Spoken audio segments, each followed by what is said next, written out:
everyone. Welcome back to Eclectic Soul Podcast. That's Jen. Hello? I'm Jen. I have a headache, so bear with me. So, anyway, which chapter are we on? This is our book series, by yes, welcome to our book club. Our book club. Our book club series. What was that again, Jen?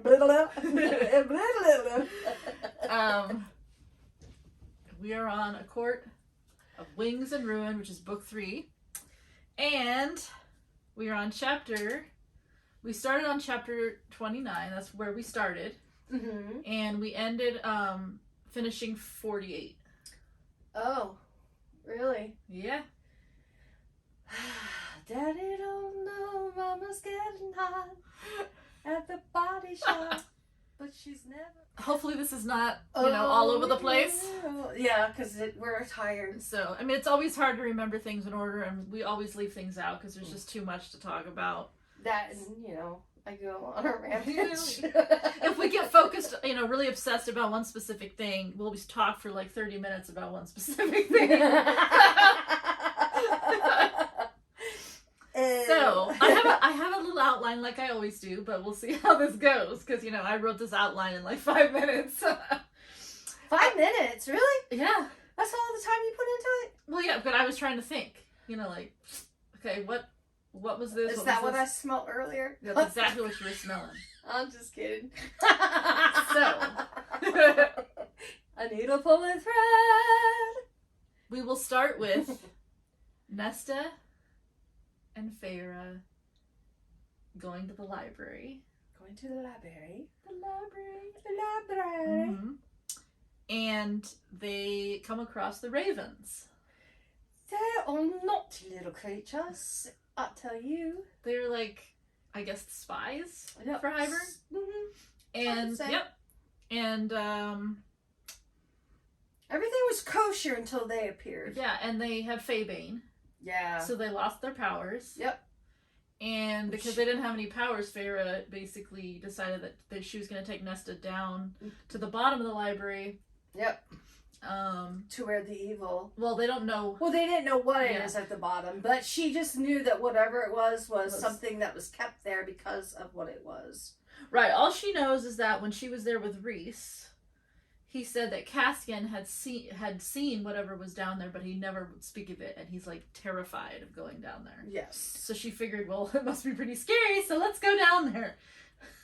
Maybe it'll help me. Maybe it won't. But at least I'll have a chance. Or, at least they'll die. And then hopefully, might die too. And the fact that she was also contemplating the fact that it would also help the Feybane get out of her system, that she could possibly have enough time to call Rhys because she couldn't even get a mental shimmy down that little line they got between the two, that little bond. Yeah, and I don't remember if I'm sure the Feybane had something to do with it, but I don't know. I know the library has like some sort of like wards or something, so I don't know. I don't think you can winnow into After the library you get to a certain point, and I don't. Maybe that's why the bond didn't work either. I don't know. Yeah, I could be wrong. I just don't remember. But yeah, but they had to break the wards to even get in there because. Yeah, they did. And they had the cauldron, well, not the cauldron, it was a spell book, I guess, that he had. And I guess the spell that he used could only be used once. Yeah, that was, what's-his-face? King of Hybern. Yeah, that piece of shit. And he chose the library to break into. It was a diversion. Because it's a special place for Rhys, that library. Yes, and it's a sanctuary for all the women that have been abused and stuff. Right. They're the priestesses and stuff that are in the library. But later on, we find out it was mainly a diversion. It was a diversion, yes. Yeah. Which is sad. Mm-hmm. So they go down. Yep. To the bottom. Yep. And then once she does find light, she tells Nesta to go. Well, and get help.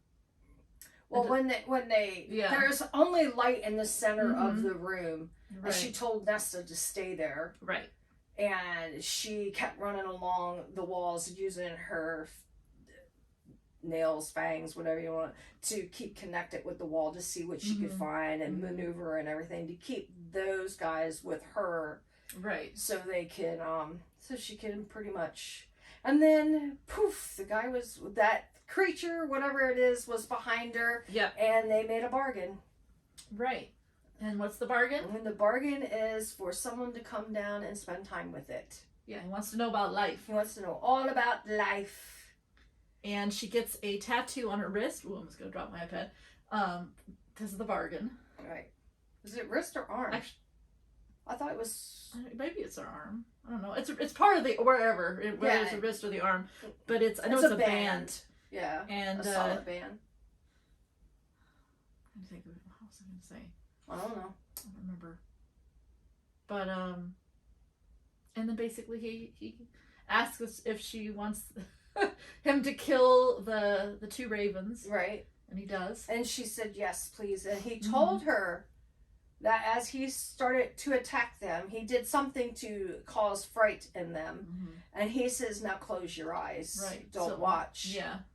And she did. And then as the Feybane wore off, Cassian came in. Then Rhys showed up.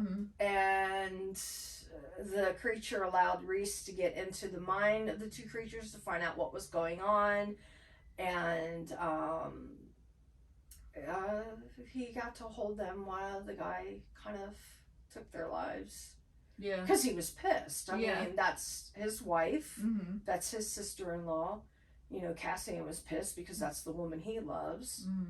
And, they...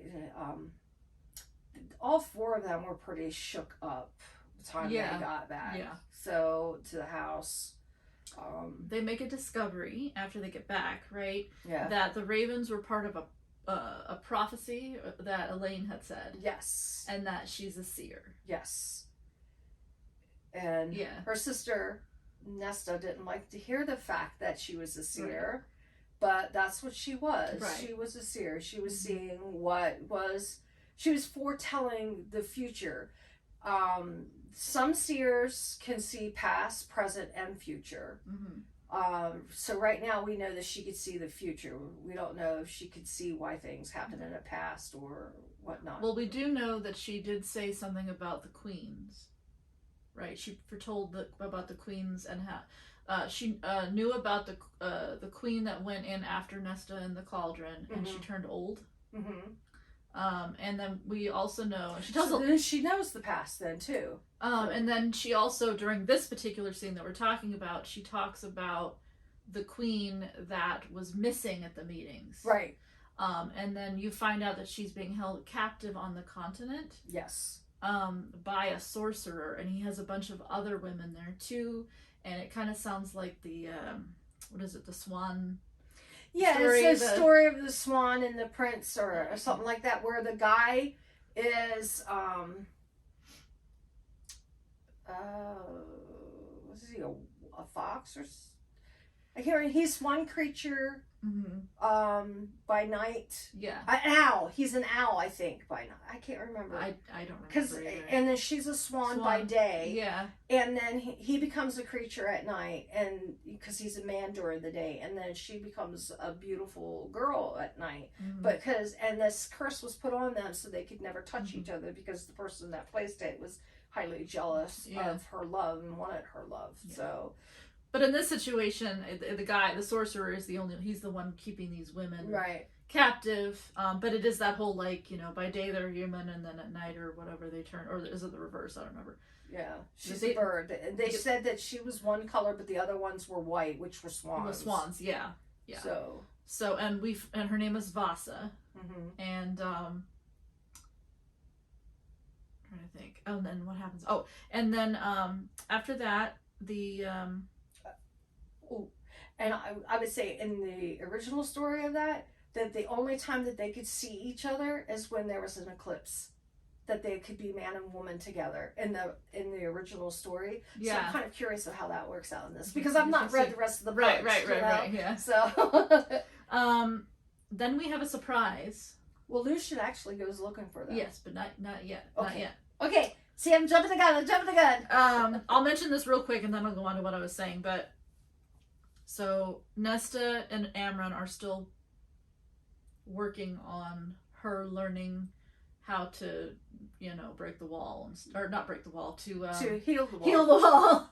And then suddenly, the Summer Court gets attacked. Yes. And Varian, who is Tarquin's, remember Tarquin is the High Lord of the Summer Court. Varian is the Prince of the Summer Court. Varian, who has like a thing for Amren. The two of them, there's like this weird kind of thing going on. Right. He sends Amren a message saying that they get attacked. So Tarquin didn't know about it. He just does it. Right. Because they have blood rubies, so technically they're, right. If they show up in the Summer Court, they're supposed to be killed, like, on sight. Right. And he basically says, we're getting attacked. Protect yourself. But Rhys decides to actually send his Illyrian army. Right, and they themselves. All go. Yeah. Except for Amren, she stays back to protect the city. Right, and Nesta stays, and Elaine stays. Right. But everybody else goes. Morg and Freya go on a killing spree. Actually, they all do, but we but you only hear about them. Yeah, but I mean, we're talking about two badass girls kicking ass. Yes. And so what happens is Rhys, the guys go first. Right. So, because Cassian is the general of the army. Right. So he goes and does the army thing. Obviously, Azriel is also there. Right. And then Rhys has to winnow all the armies in. Right.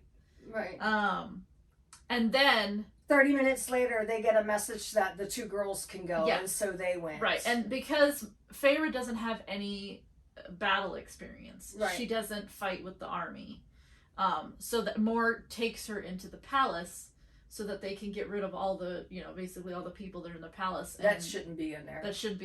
Yeah. And when they get there, when they winnow in, they find that all of the High Fae have, abandoned the Lesser Fae. Right, and the Lesser Fae are fighting to stay alive. Right, and they don't have as much power as the High Fae. Right. And they basically make their way through the palace. Oh yeah, they slaughter the shit out of them, and what few they leave alive, what stragglers they leave alive, the Lesser Fae beat the shit out of them and kill them off. And then they make their way, and then they come upon another fight where it's 4 or 5 guards fighting 6 men or something like that. And Freya just goes, okay, nighttime. And she just puts the shadows out so nobody can see. And she just goes, her and Moore go to town. Yeah, because Moore, she says Moore must be able to see in the dark. Yes. And then maybe that's because, like I said, she's from the Court of Nightmares, Right. And then Feyre shapeshifts her eyes. Yes, so she can see in the dark. Yeah. So, yeah. It's pretty cool. And then when they come out, they go, how did you do that? Because we bad. We know it. We're the girls to show it. I love it when badass women can outbeat men.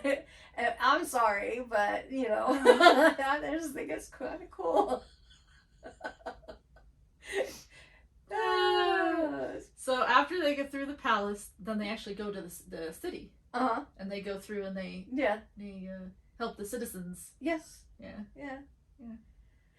Yeah, and then the High Lord asks them why they're there.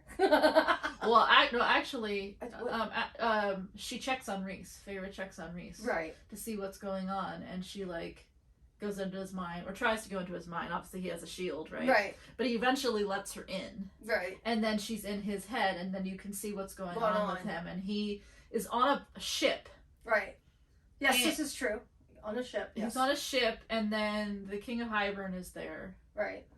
And it's kind of hard to talk about the scene because it's they find out he's really not there, but right. He's basically he's an illusion. He is an illusion. He's a some people would say that he's astro projected himself. Yeah. So, but the scene is hard to explain because it's a lot of dialogue. Right. And there's a lot of he's talking to the King of Hybern, King of Hybern's talking to him, and then Feyre's talking to him in his mind, and she's basically telling him to kill the King of Hybern over and over again. Right.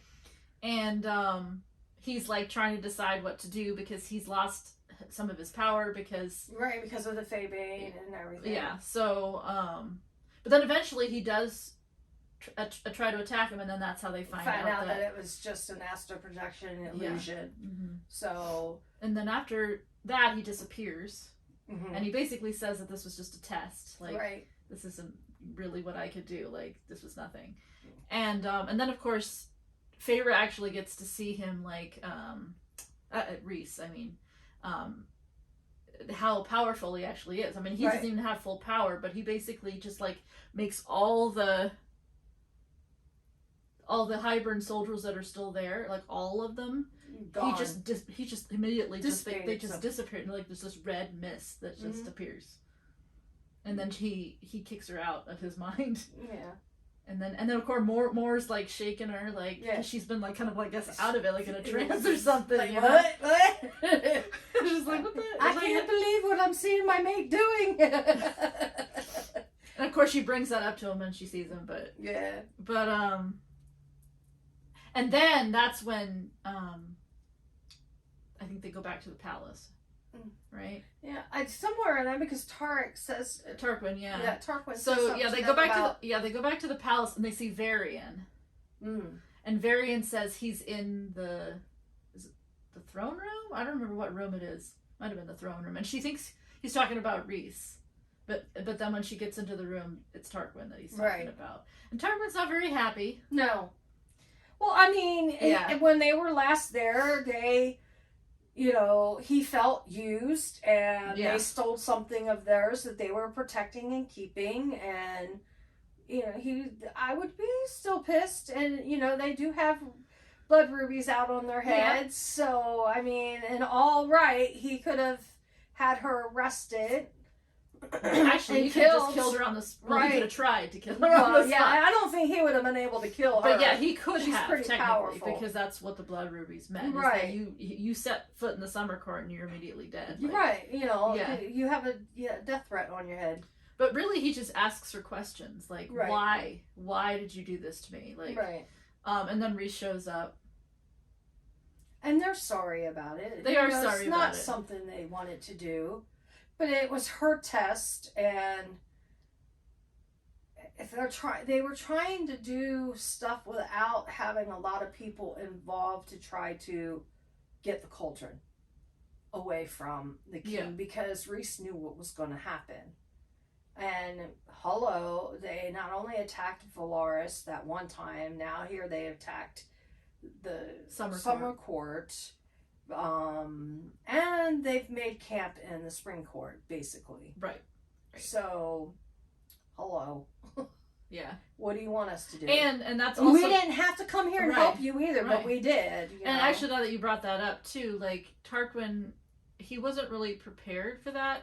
He had some of his, like, was it army, or I don't know if it was ships or it was army, I can't remember, but he had a lot of them stationed by the spring court border because he doesn't trust Tamlin, because Tamlin made a deal with Hybern, and he let Hybern into his court, and so he was trying to protect the border, but it ended up the forces didn't come from that side. So he wasn't prepared for that. No, he wasn't prepared to protect the harbor. I think he had like 3 boats in the harbor, and the rest of them were out. So, the harbor was wide open for ships to come in, so. And then, basically, Tarquin wants them to leave. Yeah. He basically says, take your army and leave, and then he doesn't want to talk about it anymore. We can take care of ourselves. Yeah. Well, if you could take care of yourselves, then they wouldn't have come in and saved your ass. Oh. And they came in to save your ass because they did feel sorry. And they want peace. They don't want people to be attacked by this crazy-ass lunatic of a fucking king who doesn't care about anyone but himself, because he's another narcissist, in a sense. So, him and Tamlin would make a fine couple. They would, but Tamlin would actually be the woman in that situation. I know. That'd be funny. I would love that. So funny. Bend over, bitch. He's pretty much doing that now. But anyway. But, and we have nothing against gay people. Just putting that out there. Oh, no. It's not that. But no, it's not just that. It's just funny that he put himself in that situation. Yeah, I mean, come on. You asked the SOB to get your woman back when she wasn't even your woman to begin with. Because if she was your woman, you wouldn't have, one, kept her trapped in the house.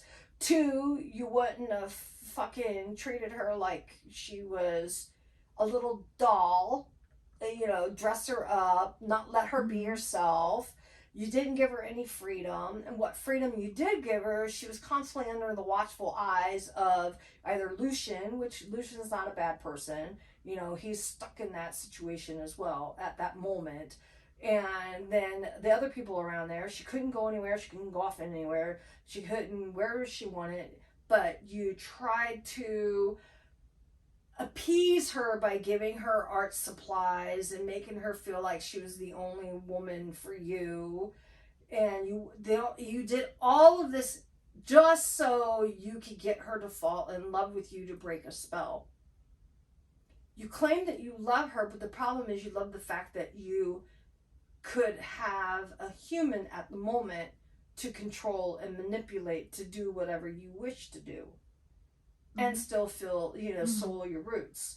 So I'm sorry that didn't work out for you because she actually realized what you were and no longer wanted you. I've kind of been in them shoes before, and I will never date another narcissist ever again.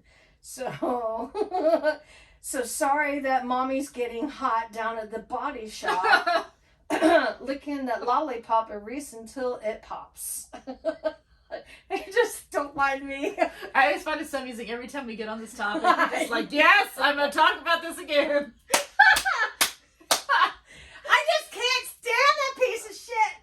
Tamlin or Tampon, as I know that you all now call him, because I find that really funny. It's also autocorrect automatically when you try to put Tamlin in it. It changes it to Tampon automatically. Yeah, I tried that on my own too, and I was busted out laughing. That's funny. But anyway. But yeah. Carrying on from that moment. Carrying on. So, the Summer Court battle's over. Right. But the Illyrian warriors don't leave right away. No, they stay up higher. Right, because they're injured. They're injured. They're injured.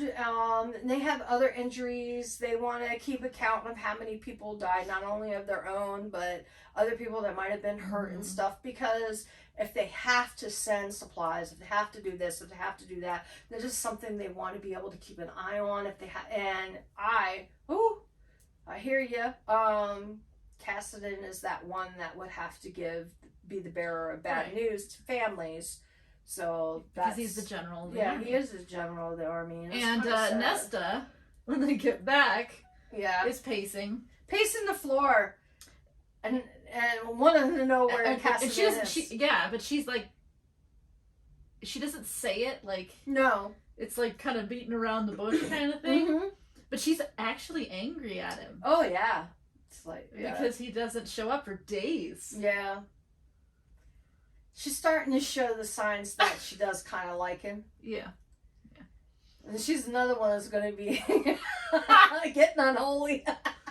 They're probably worse, but... I don't want to hear it! You already heard it. We already went on this tangent the last one. I always warn you about the Court of Silver Flames. Oh, yes, I know. I don't know how we're going to get through that, but... I don't know either. I'm going to probably wear a mask. I don't even know if I'll be able to listen to it while driving. I might hit something. Oopsie. So, this is where Lucien agrees. Well, he volunteers. Himself. Yes. To go and find this place. And to see if he can help her get out. Right. Yeah. And it's kind of, they get into this discussion because they need as many forces as they can get. Right. And they know that she is one of the queens that is probably for a human queen. Human queen is actually didn't side with the other queens, right. and she has, obviously, she's over so many humans or whatever, so they're hoping that they can work something out and they can actually bring a human force of people to help. Right. And none of them can spare going. Right. So that's why Lucien volunteers. Right. And because I think he's kind of bored and feels kind of like helpless, and because he's yeah, in a court that's foreign to him too. Well, he's in a court that's foreign to him. The court he was in, the spring court, he's no longer welcome at, most likely. Right.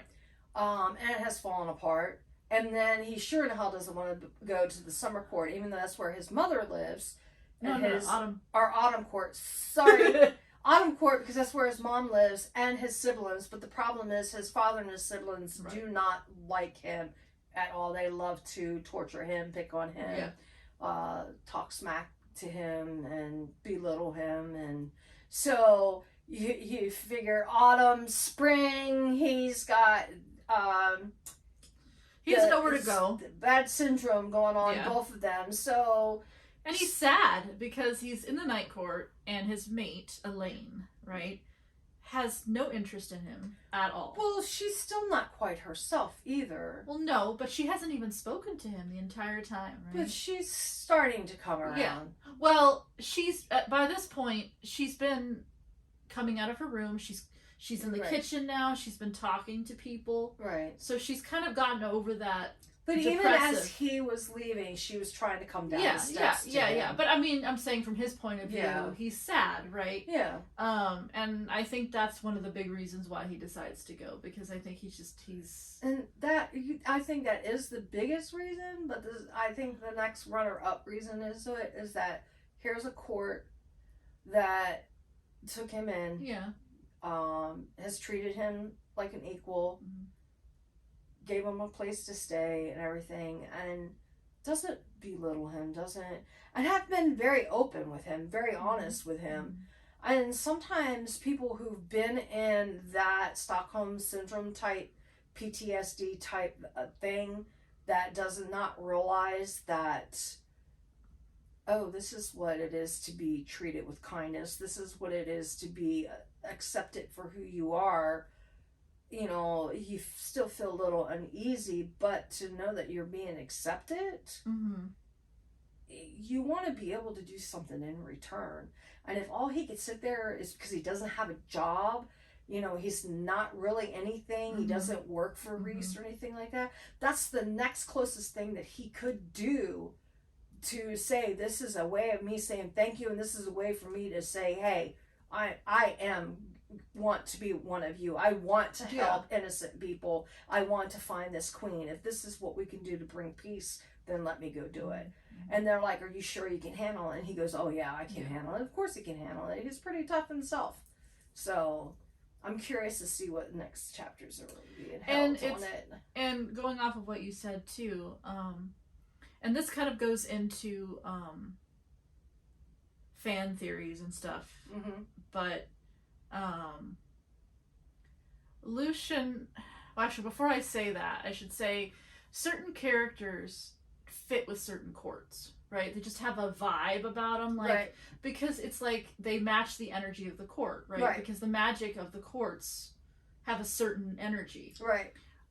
And which is one of the reasons why Feyre never belonged in the Supreme Court, even from book 1. You could tell, because she didn't vibe with the court. It wasn't like it didn't naturally go with her character at all. No.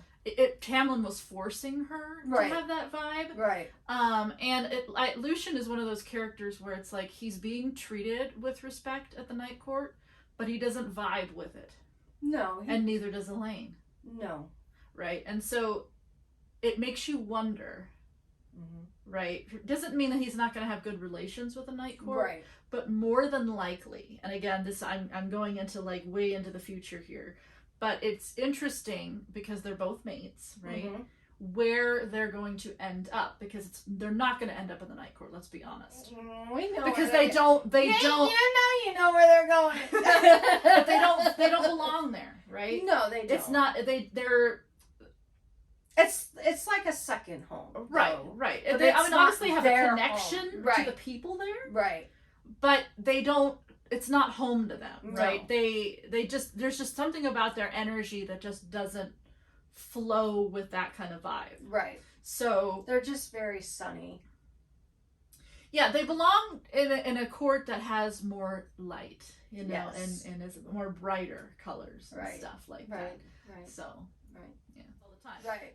The book is constantly, or books are constantly full of pretty much everything that happens. There's proof that she warned you. The author warned you that this was going to happen. The author is freaking genius with these writings of these books. So I'm already impressed, and I'm only in the third book, halfway through, or two-thirds through the third book.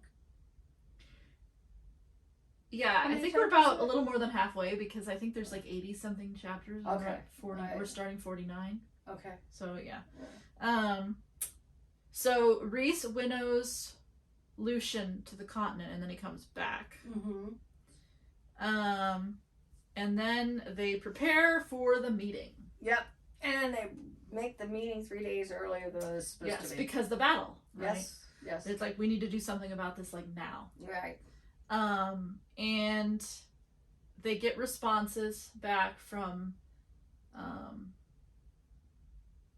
many? 6. Like 5 of them? 5? They don't know whether Tamlin is a no, and Tarquin is a no, because he didn't say he was coming either. Right. But everybody else said that they were going to come, I think. Right. And they agree to meet at in the Dawn Court. Yes. Because they're usually neutral. Yes. And it's one of the the solar courts all kind of border, like, under the mountain. I think his territory is, I have the thing up there, but it borders under the mountain. And that's where they used to meet for all the meetings, but because of Amarantha and all the bad memories and stuff, nobody wants to go there anymore. Right. So, and then I think if there's anything I'm leaving out. Feyre gets to pick her crown out. Yes, and she doesn't she does it by feeling. She doesn't ask questions or anything. She does it by feeling. Yeah. And she picks out the one, what energy resonated to her the most, which I thought was pretty ingenuous. Yeah. So, Nesta surprises them. Yes. Because the entire time she didn't want to go to the meeting because she didn't want to talk about what happened to her. But then at the last minute, she basically says that she wants to go. She says, "I'm going." Yeah, she always tells people what she's doing. But it's because of the battle. Yeah. Because Feyre says, when she asks her about why she went, or why Feyre went, it's because it was the right thing to do. Right. And so now Nesta wants to do the right thing. She doesn't want to be a coward. No, she doesn't want to be a coward. Yeah. And that's a big step in the right direction for Nesta. Because Nesta has always been the coward, hence, from when they were human. Oh, yeah. If it wasn't for Freya going and hunting and bringing food home at such a young age and tending to her sisters and her father, they wouldn't even be surviving. Yeah. So you can see that Nesta's still very stern and very strong, but she is softening up a little bit when it comes to Freya. Yeah, and I think she's always been like that. I think she is very, deep down, I think she's a very sensitive person. And all of that, like, strength that you see is really not. It's like a facade to, like, protect herself. Right. Because she's sensitive. And, she knows she's a coward, and I think a lot of the anger that she has, because that's really what it is. I mean, she's just angry. She's angry at herself because she doesn't feel that she is capable, right? And I think she thinks that Feyre is very capable, and she's very angry with herself about that. And then she's also angry at her father. So she's just full of anger because of those things. Right. And a lot of the stuff that happens is just, her reaction to that is just anger, and that's what you see. Yeah. But slowly, you can kind of see the sensitivity come out. Yeah. But she only lets it out in little bits because she's afraid of getting hurt. Right. So she keeps it. Right. Keeps it in. Yeah. Yeah. But oh boy, when they get to this meeting. And I warned you about that meeting too. I was like, this meeting. And it's raining.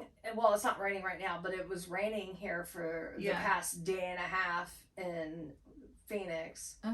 And so instead of Jen driving us everywhere we were going, because we use her car when I'm at her house, and I use my car when she's at my house, because that's what hosts do. And she's like, "You're gonna drive," so I'm driving this and I'm listening to this meeting, and oh boy, before even the surprise of Tamlin comes in, oh my goodness, some of the stuff that these people say to one another. Well, it's a lot. It's a lot. It's a big scene, and it's like the most characters in a scene at one time. So it's very, like, when you listen, that's why when we went to Starbucks, I was just kind of making sure you understood who everybody was, because, like, even when I listen to it for multiple times, it's like I'm like, okay, wait, what? Huh? Who's saying what and stuff? But scary. When they first arrive, there's only like 3 or 2. Well, it's Thiesen's house, but so there's 2 other. There's Elaine is there, and Callias, I think, is there, right, when they first arrive. And so it's Nesta, Feyre, Mor, Rhys, Cassian, and Azriel, I think, right? Azriel. Well, we're getting there. I know. And the Solar Courts, which are the ones that are there, right? Because Thiesen, he's the High Lord of the Day Court. Right. No, the Dawn Court. Dawn Court, and they're at his palace. Right. And he is the one that is gay, and he has the lover, the male lover that's with him. Yes. And then you have Elain, who is the High Lord of the Day Court. Right. And then you have Callias, who's the High Lord of the Winter Court, and he has a wife, Vivian. Right. Who is really, really good friends with Mor. Yes. And they act like little girls, like teenage girls. Yes. But the Solar Court ones, they probably have the best relationship out of any of the High Lords, because I don't know why. I guess because they're all kind of similar energy, maybe. Probably. But so it's not like super. I mean, I wouldn't say it's super easy, but it's not like super hostile or anything like that. And Feyre and Rhys have decided not to act like assholes like Rhys usually does, where he puts on a front and pretends. Feyre says, "Let's go in being ourselves, not wearing a mask." Right. So. Right, and Rhys actually doesn't hide his wings for the very first time. Yes. Yeah. And surprisingly, a few people were not surprised that he has wings. Yeah. So. But she also learns that there's other Fae that have wings. She's heard of the Seraphim before, which is part of that story we talked about in the last discussion we had. And then the Peregrines. Yes. Which are like bird wings. Yes. Yeah, the bird wings. Seraphims are angels. The angel wings. Yes. Yeah. And then, she wonders whether the Day Court has winged creatures too, but because she doesn't know at the time, right, it's just like a speculation, right. And then let's see, who else shows up after that? I don't know. Probably Tarquin, I think. Tarquin showed up. No one knew he was coming. Right. So he probably just decided at the last minute to show up. I think it's because he realizes, you know what, Rhys didn't have to come here and save us, and he did. So let's go listen to see what they have to say. Right. Because we did get attacked. And we know probably the most about him, other than Tamlin. Spent more time with him than any of the other High Lords, so we know what his views are. He's very has very liberal views, meaning that he really wants equality, and so he wants to believe that they're there for positive change, and so I think that also kind of plays into it for everybody, right? And he's also the youngest High Lord out of all of them as well. Yes, he is. And then Beron shows up. Who's the High Lord of the Autumn Court, and he's the oldest out of all of the High Lords there. And the most cunning of the mouth. Yeah. He has I mean, this is my opinion, but he doesn't use his head at all. No. He has no brains. He has no filter. No brains, no filter. He says whatever the hell he wants to say. I mean, look what he said to Freya. He verbiage-wise, he is almost as bad as what Tamlin says. Yes. Actually, let's talk about Tamlin first, because go in order, because of order of what happens. Mm-hmm. Right? Because Beron arrives, but he doesn't really do anything yet. Nope, he doesn't do anything. So, but they're already they start the meeting, and then all of a sudden, of course, Tamlin has to make this big, ridiculous entrance of like... Because he's a narcissist, I'm here! And it's funny, because the description in the book is Feyre remembers the first time he comes into the cottage. Yes. It reminds her of that, where he's just like this beast who like... He's really angry. Well, it was the noise that came before he came in. Right. So that's why she knew that it was him that was coming. But Tamlin's whole thing, he's super angry and pissed off. Oh. The thing is that he's growling the whole time, the whole series. But you really realize it now.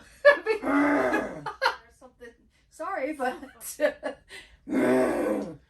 But just can't fucking stand him. But it's funny because there's a difference between him and Beron. Obviously, we'll focus on Tamlin first. But Tamlin he's very narcissistic in this scene, because everything that he says, it's all about him. It's all about him, and it's all about Feyre. They're there to talk about this war. Yep. Okay, but not once. Until he's forced to later, right? To get to the point. I was going to say the point. Right. But everything that he says is directed towards Feyre. And he just puts everything that's happened to him in this entire series is her fault. Sorry. Oh my God, you're going to keep doing that, and I'm going to like lose my train of thought. But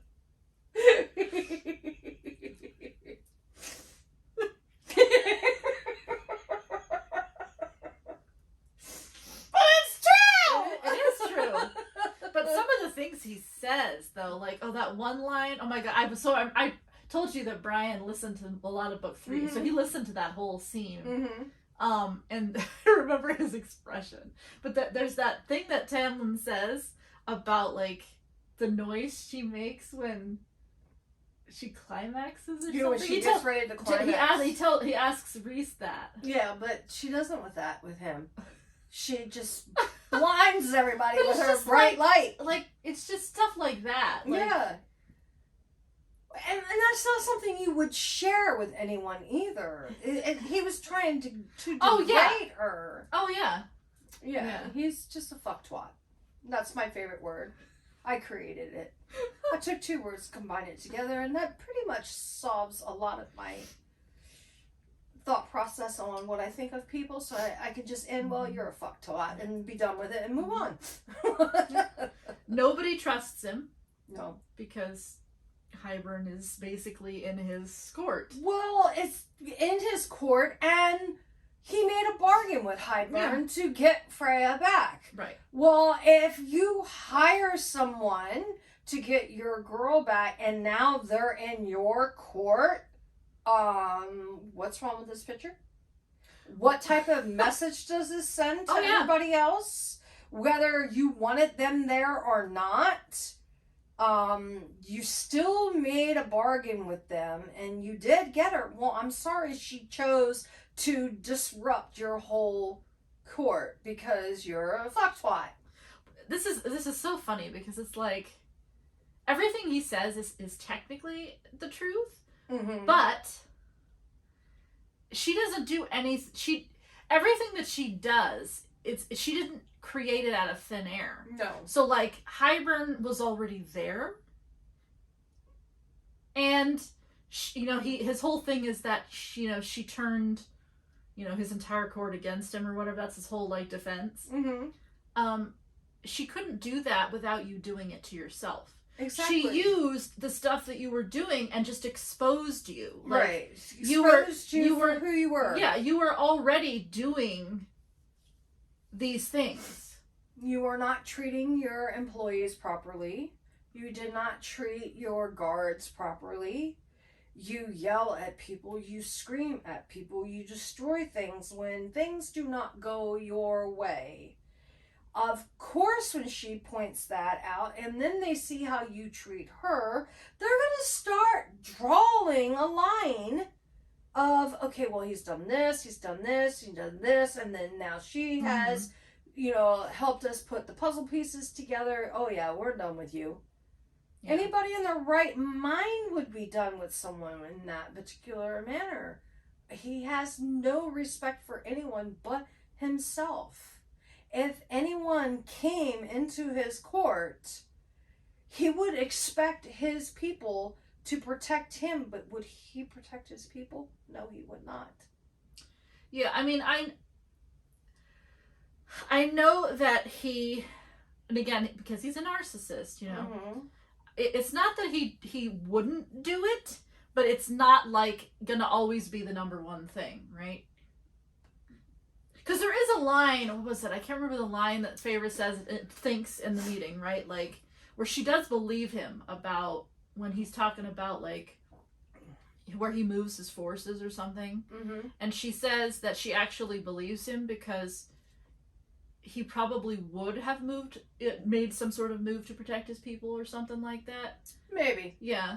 But because I do think that I don't want to, because he's not like evil, there's characters that are evil, but it's just that you can't rely on him. So like, because he's gonna, if there's something that gets in his way, he's gonna focus his attention on that, and then everything else becomes secondary. Because it all has to be on how it's going to work for me. Yeah, for him. If it's not for me, why would I waste my time and energy on it? Right. If I can't manipulate these people to do my bidding or do what I want them to do where it benefits me, why would I continue? Right. And that's basically what it is. Right. And so, and when she made those whose eyes were not clear, who was not thinking properly, she opened them eyes, she made them think, realized she's right. Of course they're going to abandon him. Of course they're going to go and tend to their own families because they have a king or whatever he's supposed to be, a high lord that only cares about himself. Yeah. And who wants to be there for someone who only cares about themselves? Yeah. I sure in the fuck wouldn't want to. No. Been there, done that, ain't fucking doing that shit again. And I still have a mother that's that way. And I still can't believe he actually brought up the whole thing with Ianthe. Like, that was a bad thing. Like, okay, that she, that Feyre got into her mind and, like, did that to her hand. Like, I wonder if her lover touched. I'm sorry, but what did the bitch do to Freya? What did she do to Lucien? Lucien? I know. She's technically a rapist. I mean, exactly. That bitch, lucky she's walking around with a hobbit hand. I would have killed the bitch. I'm sorry if I walk up finding some damn hoochie of a mama fucking trying to sexually assault and Tamlin pushed him into those situations. Exactly. And damn right I'm gonna fucking stop it.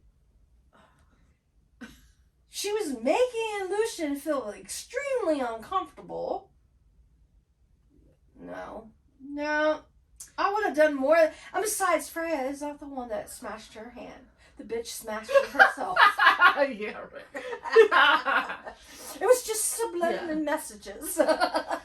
I mean, the only thing that, how holds anything that he says is that, I feel bad for the people. Right? Yeah, I do feel bad for the people. Because they are basically innocent and they're stuck in this situation where their court is basically being taken over by Hybern. And I do feel bad about that. I do. I feel bad for the people, but not for Tamlin. But it's kind of like, what is she gonna do? You know what I mean? Like, she can't contact Tarquin, who shares the border with the Summer Court, and move those people over there, because at that point she had a blood ruby. So it's kind of like, and she can't take them and bring them to the Night Court, because then that creates a whole other issue. Like, exactly. She's, coming stealing in them. Right. So it's kind of like, I don't really know what she's supposed to do. Right. But is it really her fault? No, it's not. No. But that's, like I said, that's the only thing that you could even slightly complain really about. Right. But again, that you could basically say that he put himself in that situation. He endangered his people. Yeah, she didn't help the situation. You could say that. Right. But she didn't start it. It was already there. It was already there, and she just made everyone aware of it. Right. So. I think she was doing them a service, to be honest with you. Yeah. I mean, it's hard to say what would have happened if she hadn't done all that. Because, Tamlin claims that he was spying on the, Hybern and, trying to... But, we don't know. He was not. He was too busy. Oh, my friend! I want my friend back! I want my friend back! Oh, my God. I can't do anything by myself because I want my friend back. I want to be able to manipulate her. I want to fuck her when I want to and just throw her off to the side. Like a little rag That's doll. why he's so mad. Of course it is. Because he has no control over his situation anymore. No. At all. And narcissists hate when they lose control. He doesn't have control over Feyre at all. No. He has no control over his own court. No. No. And I think he's more upset with losing control over Freya. Oh, yeah. To his friend, no less. Because that's not his fucking friend. Well, yeah, but you're not anymore. No. Not anymore. Yeah, Rhys ain't been his fucking friend ever since that. Well, that's what I mean. Asshole went and killed his mother and his sister. But they used to be. Yeah, when they were younger. Was a long fucking time ago. Yeah, but you know how that stuff is. Yeah. In Tamlin's eyes, he's probably that's even worse. That she went to Rhys. Anyway, let's move on to asshole number 2. Which is Beron. Uh-huh. Because he's no fucking worse. Well, Beron, he's a totally different issue, right? He is Tamlin's all about Feyre. Like, he's just mad, right? And Beron is like, okay, which one of these little motherfuckers I got underneath me is going to take over? Which he thinks is his oldest son will probably do, but you never know. Because he has, he has a total of 6 kids that are his. Well, he wants Eris to take over. Yeah, and he knows Eris is. He knows for sure? Yeah. I thought the thing picks... Well, yeah, but everyone, because he's the strongest out of the brothers. Strongest as in strength? I mean... No, energy. Like, because it's an energy thing. Oh. He's his heir. Beron knows it, and so, yeah. So it's not... Well, we know that he's his heir. I mean, Yeah, but no, he's not... I mean, I wouldn't say that he's 100% happy because, I mean, that's Beron. I mean, he's not... He wants to probably rule forever, but... Of course! But he also... There is a part of him that knows that Eris is going to take over, and he wants Eris to take over. But again... as long as it's not Lucien, because Lucien isn't... Well, remember, Lucien can't take over. I know, but I'm there just saying! Yes, so... A needle pull the thread. Sorry. About again? It's 12:22. I'm just getting really tired. Beron is he's just an asshole. Like, the general asshole. Yeah. The whole, like, I'm better than everybody else, but I just want to basically argue with everybody about every little thing. Mm-hmm. That's pretty much what it is. Mm-hmm.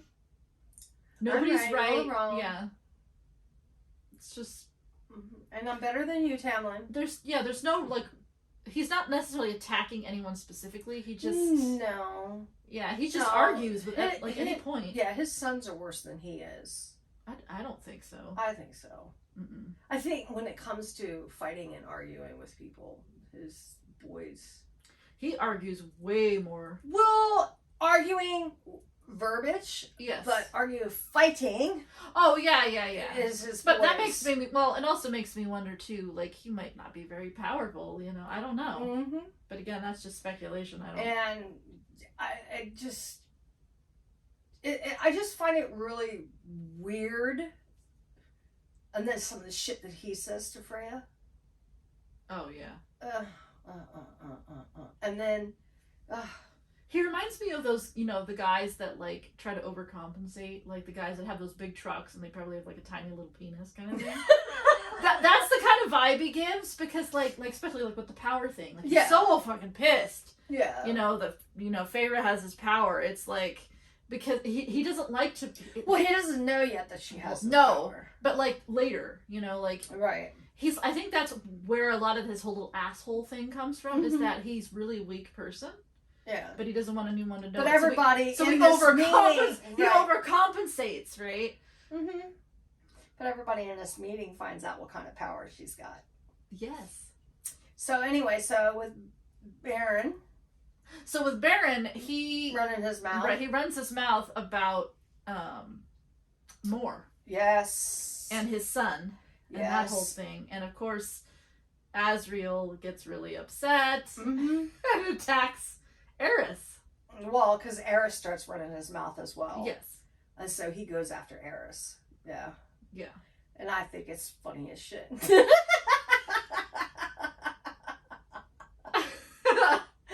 And then Freya, after 10 minutes goes by? Yeah, well, Rhys, he basically says to stop it, but he doesn't really do anything. He's like, Eris, stop, or Eris. He says Azriel. Azriel, like, enough. Yeah, enough, Azriel.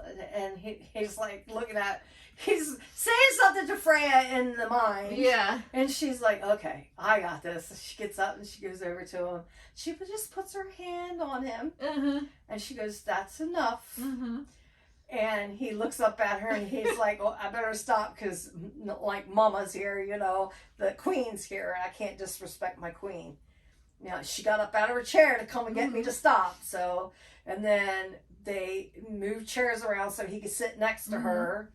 And Morg is just scared and upset and just not herself at the moment, because shit that was said was wrong and she couldn't believe what he did, because they both like each other but they won't say it.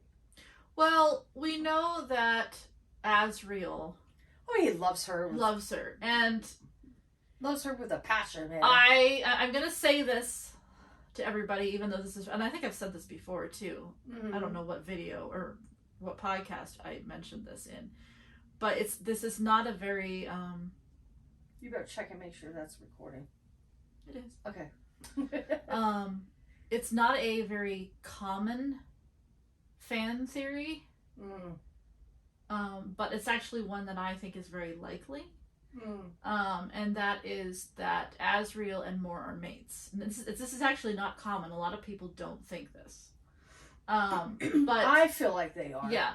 And the reason I think that is because there is a scene, I think in book 2, where Rhys talks about mates and how the woman can reject the bond. Right.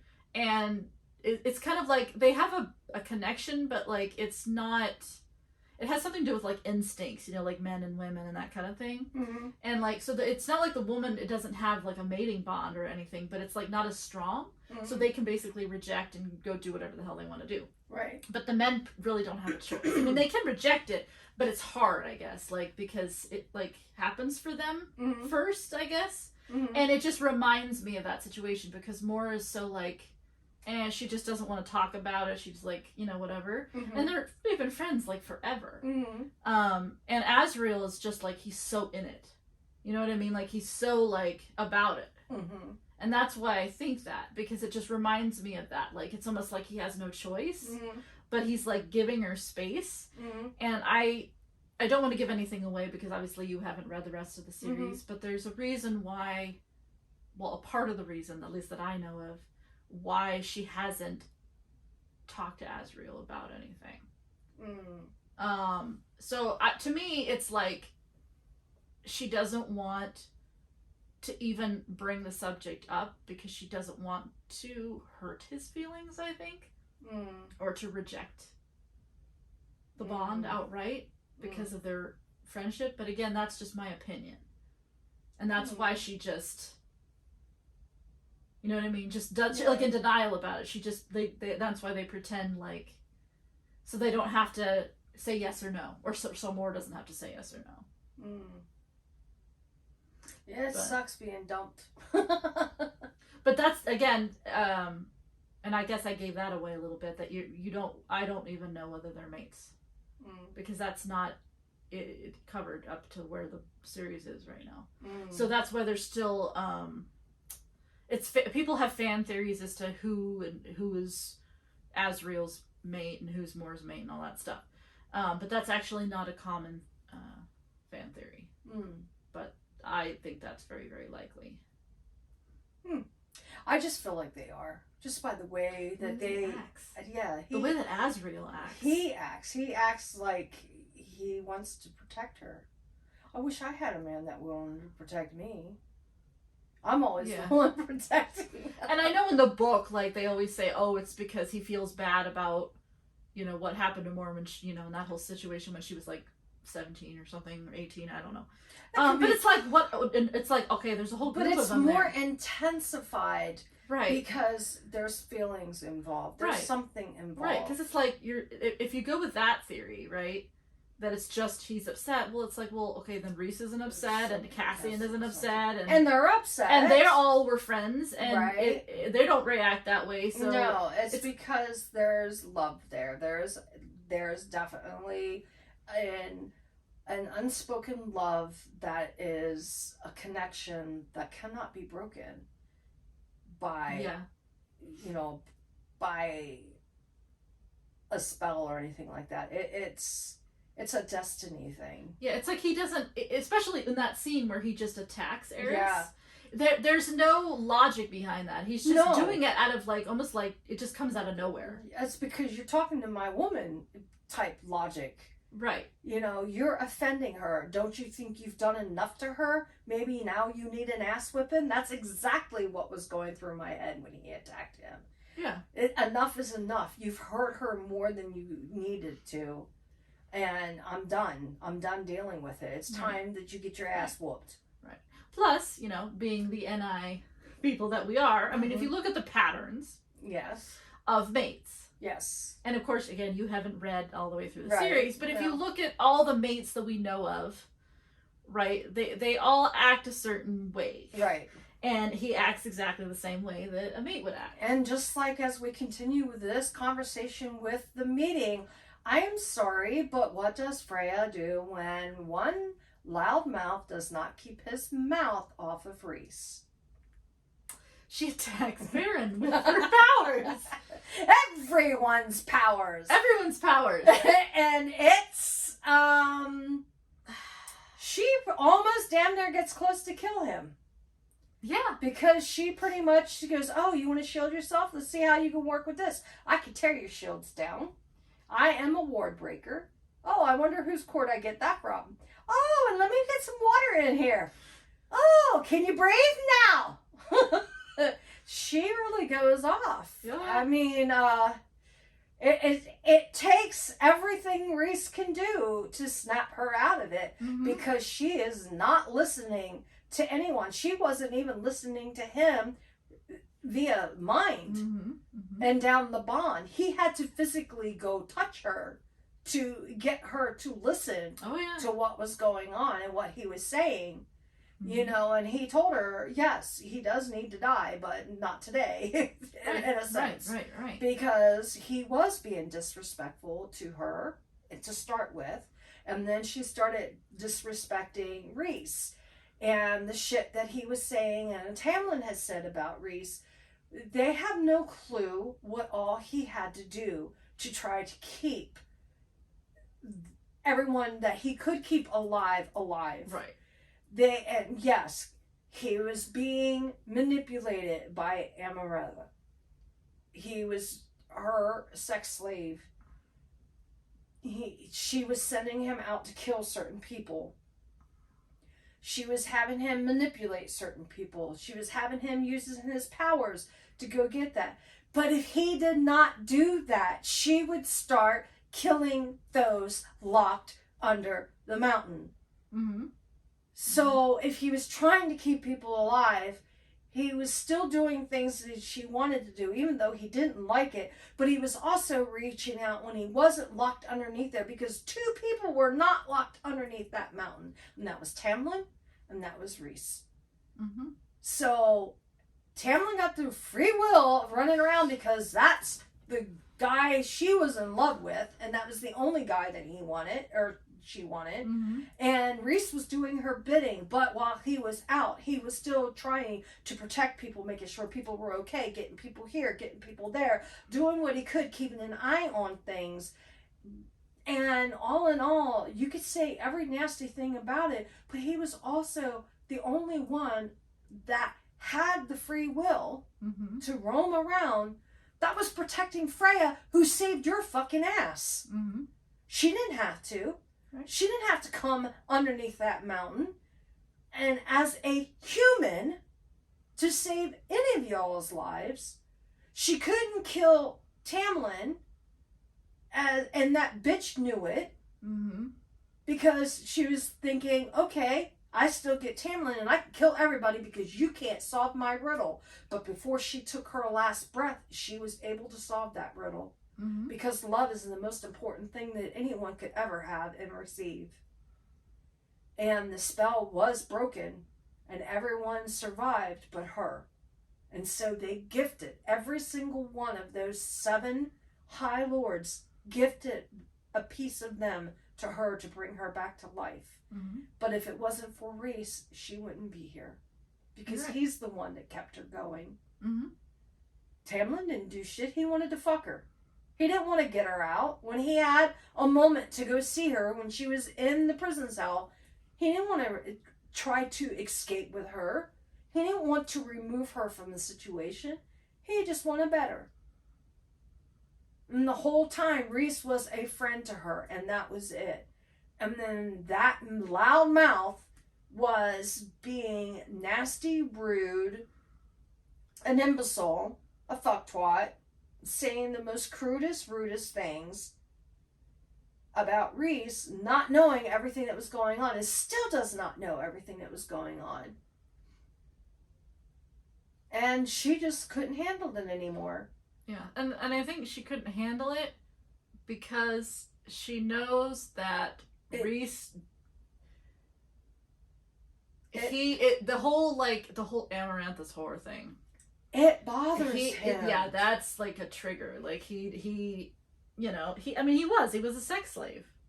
He has also a form of PTSD. Right. And a little bit of Stockholm Syndrome because he was pretty much shackled to her side anytime he was underneath the thing. It's like, Rhys, you sit here. Rhys, you come with me. Rhys, come to bed. Rhys, fuck me. You know? Yeah. When you're being controlled in that mannerism and you don't know how you're going to get out of it or what you're going to do out of it, and the only time that he had any freedom to think is when he wasn't underneath that mountain. It's the only time that he could take a moment to saying, okay, I got to do something. I got to help us all. And if it wasn't for him showing up at Midsummer's, that we call it Calumet, but it's Midsummer. Beltane for us. Stopping Freya from being around there and escorting her away from the area, we may not even had a heroine to be able to save them. Mm-hmm. So, and he kind of knew who she was already, in a sense. Well, he did know who she was. He just didn't know her name. Right. Yeah. But that's what I'm saying. He kind of knew who she was. He did not want to see her hurt. Mm-hmm. Because he already was in love with her, and he's known it before she ever even left the human area to come there. Mm-hmm. So, I mean, it's just amazing how the story goes. So here she is, plucking away at this dude, and it's quite interesting. And the fireball that she throws at him before she goes after him not only hits him, but the High Lady of the Autumn Court and the eldest son. Yeah. The only one she's sorry that she hit was the lady, because she knows what the lady has been through. And the lady's not treated very well either by the husband because, you know, what she's did. So I'm not going to say much because I don't want to give it. I don't want to be the one that gives it away. Well, we get to that part we can because it's in the book, but yeah. But yeah. What else happened? What else was it? All well, after that happens, they're like, "Can we get on with it?" or something like that, and Tamlin decides to pop some papers out. Oh yeah. And this is what everyone needed to read and see. And what's his name when Tamlin gave it to whoever it was that was hosting the show. He made copies. I think it was him that made copies, and everyone got a copy of it.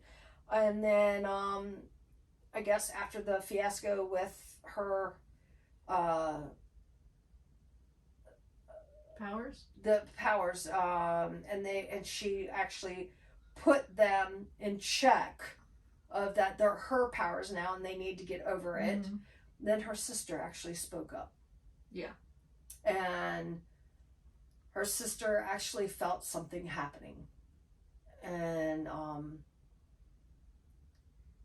she just, after she told them what needed to be done and everything, why she was there, that we all needed to fight, it all needed to be unity, and then what was going on. I guess Tamlin left first and then Beron left.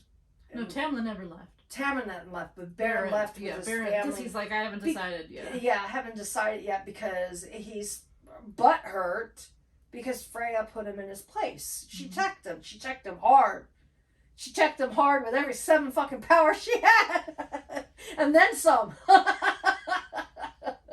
And everybody was, okay, so even when she was letting him have it, Rhys had to shield her and the rest of the group because all the High Lords were on their feet, like looking at what's going on, and he didn't know if they were going to attack her and them because she was attacking him. But a few of them were concerned, but a lot of them were like, whoa, she's badass.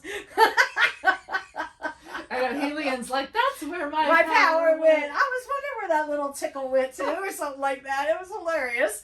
So that little kernel, that little itch I get. And we talked about how Feyre attacks Beron, but there's that one scene where Tamlin says something and Rhys takes his he can't speak. Oh yeah, he silenced him. And he's like, what? He goes, what was that? I didn't hear you. He releases a little bit and he goes and everyone's like kind of looking around and is like, That's one way to keep someone quiet. But yeah, Tamlin didn't like that too much either. Wasn't there also a part like after she attacks Beron that he like instantly breaks Beron's shield like in an instant? I can't remember what he says, but he says something about Feyre. He said something about Feyre. And he gets really mad and he just immediately breaks his shield like instantly. Yeah, he's just like boom, and the shield went and the chair went and poof, and down he went. And all I saw was purple dust. Yeah, and everybody was really disturbed by that. Yeah, I would definitely be in that court. because that, nobody can do that. Mm-mm. Not even Feyre can do that. No. Everyone realizes at that moment what Rhys is capable of doing. Rhys is the strongest one out of all of them. I don't care what anyone says. Tamlin is not that strong.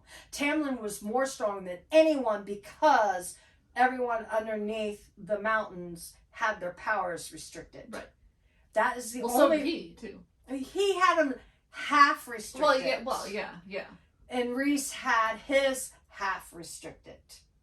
But she didn't fully restrict them. Right. Because she had Rhys doing her bidding. Mm-hmm. Supposedly that's all she thought he was doing. Mm-hmm. And, she loved Tamlin. That was her mating bond. Tamlin. She was obsessed with Tamlin. Because she's all wacko. So, but, no, he said something very ignorant about her, and then he hit him with like a jolt, and his chair disappeared. He went to the ground, knocked his shield completely off from around him, and that's when Freya said, "It's mine, not yours, and I'll do what I want with them, and you all need to deal with that. You gave them to me. I saved your life. You gave me life. Those were gifts from you. They are now mine. You do not get them back. They are mine to do as I please with them." And, I'm sorry, but that's what it is. Realize that she is there. She is almost as strong as Rhys. So realize she's there to help you, and that's what she wants to do. Yeah. She didn't have to come to the one place when they were being attacked and help them. She didn't have to help Dolores being there, but she did. She went on a rampage. She got to kill the one critter that she wanted to kill most of all because he was an asshole to her and tried to haul her off to someone else. So, I mean, the woman's been through quite a bit, and she's with someone that cares about her completely for who she is and doesn't control her. When you have people in your life that love you unconditionally for who you are and support you and are there for you, those are the ones you want to support and be there for as well. But when you are being manipulative, it's self-centered, narcissistic, a bitch, a bastard to them, do you seriously think they want to help you? Do you seriously think they want to stay a friend? No. Yeah. So if you have a good friend in your life, you have someone who loves you in your life, and you should at least respect them, if anything. So, yeah. So Rhys respects her. She respects him. And they look out for one another. Right. And that's the way their relationship is like the perfect relationship any couple could ever want for. They have a decent foundation. They care a lot about each other. They communicate with one another. They're supportive of one another. They're there for one another when another one needs to be lifted up, or if they feel like they sense when there's something wrong. And so they're there. It's like, okay, what's troubling you? What can I do for you? Or just the thought of being held, or, brush of the hand on the cheek, anything, just giving a reassurance that it's okay. We got this. It's not you got this. It's not I got this. It's we got this. Because they're a team. They're still their own individuals, but yet they help one another. They're there for one another. They support one another. That is the best way to be in a relationship, allowing each other to walk your own path, but still being there and being supportive. And Tamlin doesn't know what that's like, so Tamlin couldn't keep Freya. He doesn't deserve Freya. He doesn't deserve anyone. I'm sorry, but he doesn't. People like that do not deserve that. Yeah. So, and the other High Lord doesn't deserve the wife that he has either. Yeah, that because sure. I'm sorry, but when your wife was being trapped by 3 guys and or wolves or whatever it was that was after her, you couldn't sense that. That's why you couldn't sense it. You weren't bonded to her. She was made to marry you. She wasn't given a chance. She wasn't given a choice. Her family says you're marrying him. Period. And I'm sorry. You can't do that to kids. You can't do that to family. You can't do that. I don't believe in stations. I don't believe in any of that. You cannot say you need to marry this person because we need the business to be stronger, or you need to marry this person because I said so. No. People should marry for love. They should marry ideally. And so here, no, you did not know she was in trouble. It was the summer court that knew she was in trouble. It was the summer court that showed up to protect her. Because he felt it. Wait, who? It's in the summer court. All right, let's go back. I'm so fucking confused! Okay. I'm tired! Oh my god, it's 10 minutes, quarter to 1. After the High Lord meeting. After the High Lord meeting, yes. They decide to stay. Yes. Because they're going to talk more. Yes. The next day. Yes. So, the inner circle, or what the inner circle that's there, mm-hmm. they, go to their private quarters. Yes. And this is the part where you get to see Helian's character for the very first time, because he pretends kind of like Rhys pretends. Yeah, he pretends he's a badass. He's a badass, but in reality, he's funny as shit. I love Helian. And he's bisexual, so he's bisexual. He wants Cassidy and Morgan in bed together with him. That's fucking hilarious. He is the guy that he deals with his depression by sleeping with people. Yes. Right. Yeah. So, because as we learn. Yes. Because he, Feyre asks some questions and stuff, and he kind of tells a story. Right. And that kind of leads into what you were talking about the Lady of the Autumn Court. Right? Yeah. And, which is sad. Right. He is the High Lord of the Day Court, which is what you meant to say. Oh, yes, day. Sorry. Yeah. Light. I was thinking light, so. Yeah. So, they, clearly they are in love with each other. Yes. But she was forced to marry Beron. Yeah. Sad. So sad. I wouldn't want to marry that fucker. It's telling me to stand up. I don't want to stand up just yet. We're talking. And I guess they had an affair for decades, I guess. Mm-hmm. Yeah. Until Beron found out, and then he does nothing now but belittle her. He's like another narcissist. Abuses her. He abuses her, leaves marks on her body where no one else could see them. Mm-hmm. Yeah, and her youngest son is mistreated as well. Yeah, and that's something that Feyre kind of figures out, on her own, that, everybody probably Beron and the brothers probably know that Lucien isn't Beron's son. Right. And Beron probably knows that, too, and that's why they all treat him that way. Mm-hmm. And that's why the Lady of the Autumn Court treats Lucien special. So special, yeah. Because that's her love child. Mm-hmm. Yeah. Yeah. But Helian doesn't know. No. It's a shame. Someone should tell him. But that does mean that if Helian dies, the power will go to Lucien, and he will be the High Lord of the Day Court, because as far as we know, Helian doesn't have any other children. Exactly. So. Because he's a hoe! Who, Helian? Yeah, uh-huh. Hip hop hooray! Ho, hey, I'm sorry, he's just so funny. He hits on everybody. I'm not gay, I'm bi, I want you at night. The part where Nesta comes in and he tries to hit on her too, and she's like, I don't think so. Just stop. Just stop. Let's move on. But she comes in to say something's not right. Yeah, I know. And but even if she didn't have anything to say, I know. She would have been like, nope, moving on. It's like, talk to the hand.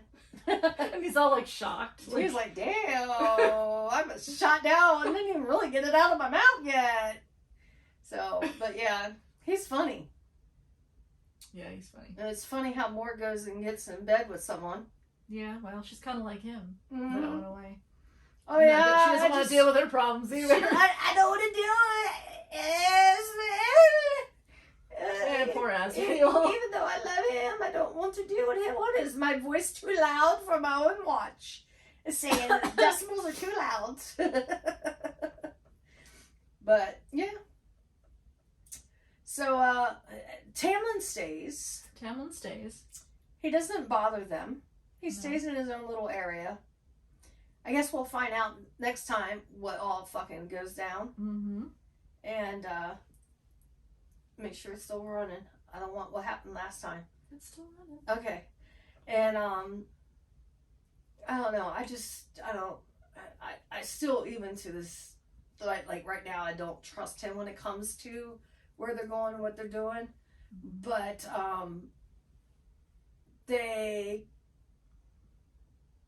it's the next morning. eating breakfast, I think. Well, actually, remember Nesta felt something, but it wasn't until the next morning. Right, so like she felt something first, and then she told them.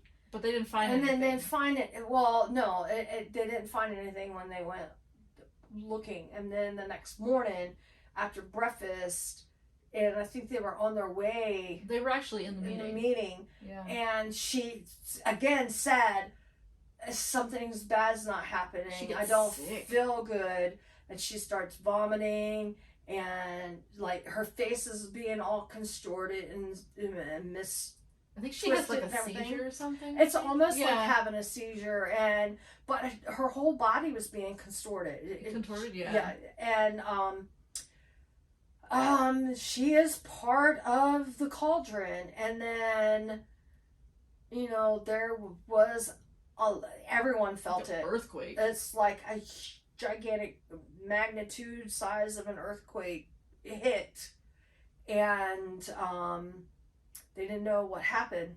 They didn't know what it was. And I can't remember if she's the one that said the wall was gone. No, it was Rhys. Rhys, I think, had people out. I don't know. I don't know if he contacted somebody by mind, or if like Azriel went and he was talking to him. Like it wasn't. I don't remember. Azriel did go. Okay. He sent Azriel out, and Azriel said the wall's gone. Yeah, something like that. I think it was Azriel, because he could pop in and out like Rhys does. Yeah. So it was somebody of some somebody. Yeah, Rhys found out somehow, and I think even after he says that, Nesta even confirmed it, that it was gone, because she could feel it, because she's part of the cauldron. I don't remember. Well, we'll have to listen to it again, I guess. All I know is like that's like the end. Like yeah, it's like he says that the wall is destroyed or something. Yeah, and then that was like that's the end. And then it ends. Yep. And then we'll pick up next time. Yeah, for part 3. Yeah. So like another 6 hours. Yeah. Of listening. Yeah. But then that's the end of the book. Yeah. Yep. That's the end of that book. Yeah, that's the end of that book. Oh, good Lord. And then we'll be on that. Well, the next one's a little novella, which isn't really... It's like the Christmas special, but like it's really the Winter Solstice special. But yeah. Shame we didn't get this. I know. It would be cool if we did it for Christmas. for Winter Solstice, Yeah, because Jen and I are singing for Winter Solstice. We're working on music right now. So, yeah. So, but I think that's it. Yeah. We've covered everything that we have read. Yeah. I still think it's funny that they got their asses handed to them. I don't know how I'm going to get through book 1, though, because I'm going to be like, oh, fuck. I'm like, this is not your typical fairy tale. And we're going to have to suffer through that. Oh, God. Can we just wait for book 2? It'll be kind of like when you were listening to the book 1 for the first time, and I'm like, wait, the Rhys part, remember? Because obviously you didn't know at the time. No, I didn't know. You just knew that I liked him. And she would chuckle on a few things. And it's like, now you understand what... Oh, yeah. I was like, oh no, Rhys, like... Yeah. Well, here's his part coming up right now. Uh-huh. Yeah. Oh, I'd take a Rhys in a heartbeat. Over a Tamlin any day. But like now, like if you watch it, like if there's a show, now you'll know what's actually going on in that scene, right? Mm-hmm. He already knows her, Yeah. Something. I'll be like, oh, look, that's when they first met. Yeah. Oh, well, he's known her, but she doesn't know who he is. Yeah. And then I'll just go. Oh my God! Maybe he'll be doing that anyway. You don't have to do it. There should be a drinking game. Like every time he growls, like in the show, we drink. We can make it up. Or we could have a red flag drinking game. So every time he does something, it raises a red flag. We'd be so drunk by the end. What's the choice? Soju or sake? Both. Both. Depends upon how bad the red flag is. Which one do you do? Maybe one's a growl and the other one's the red flag. Yeah, we could do that. Or we can have 2 different types of flavors of soju. Pineapple for the growl and cherry for the red flag. Yeah. Or something like that. I'm the whole... So, we hope you guys have a very happy and merry and blessed Christmas and Yule. And that you, take care of yourselves. Get your rest. Eat. But... Well, it's late. It's late. I gotta get on home. It's late. We will say good night and goodbye. So long, farewell, auf Wiedersehen, good night, goodbye. Don't mind me. That is our signal to end this podcast episode. Yes, because we're tired. So Merry Christmas, everybody.